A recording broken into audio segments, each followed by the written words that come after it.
বন্ধুরা, আজকে আমি বানাবো মুরগির ছাট। দেখুন, গিলে মেটে যেটা পরিষ্কার করে ধুয়ে নিয়েছি, আলু কেটে নিয়েছি, পেঁয়াজ কেটে নিয়েছি, লঙ্কা আর এই টমেটো দেখুন কেটে নিয়েছি, আদা রসুনের পেস্টও আমি করে নিয়েছি। এই যে আদা রসুনের পেস্ট। এবার আমি কি করে বানাই সেটা আপনাদেরকে দেখাবো। আমি কড়াইয়ে সর্ষের তেল দিয়ে দিচ্ছি। এই দেখুন, আলুগুলো লাল করে নুন হলুদ দিয়ে একটু ভেজে নেব। এই আলুগুলো লাল লাল করে ভেজে নেব। এর মধ্যে নুন আর হলুদ দিয়ে ভালো করে আলুগুলো ভেজে তুলব।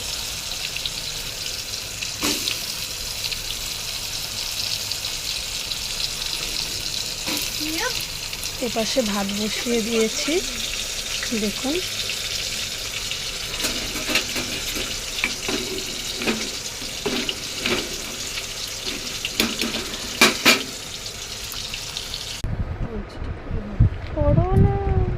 তেজপাতা দিলাম, একটু গোটা এলাচ, দারচিনি দিয়ে দিলাম ফোড়নে। তেজপাতা, গোটা এলাচ, দারচিনি, দুটো লবঙ্গ দিয়ে দিয়েছি। এরপরে আমি এর মধ্যে পেঁয়াজ দিয়ে দেবো। পেঁয়াজটাকে ভালো করে ভেজে নেব। পেঁয়াজটাকে ভালো করে ভেজে নেব, ব্রাউন কালারের হয়ে আসবে, তখন মশলা দিয়ে কষাবো।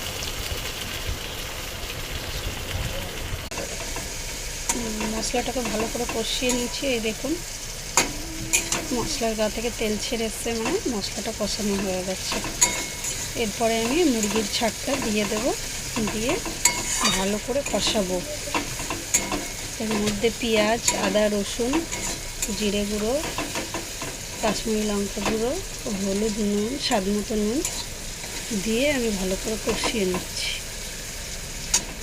কাঁচা লঙ্কা, টমেটো দিয়ে দিয়েছি।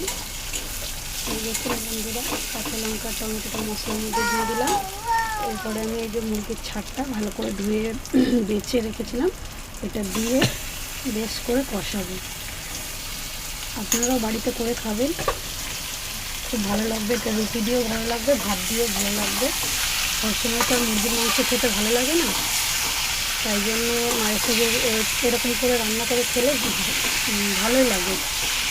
দেখো, এই যে আমি পুরো রান্নাটা করে নামিয়েছি, বাটির মধ্যে ঢেলেছি। এটা এখন আপনারা ভাত, রুটি, পরোটা এটা দিয়ে খেতে পারবেন। এটা সব কিছু দিয়েই খাওয়া যাবে। তো আজকে রাখি বন্ধুরা, আপনারা ঘরে বানিয়ে খেয়ে দেখবেন কেমন হয়েছে।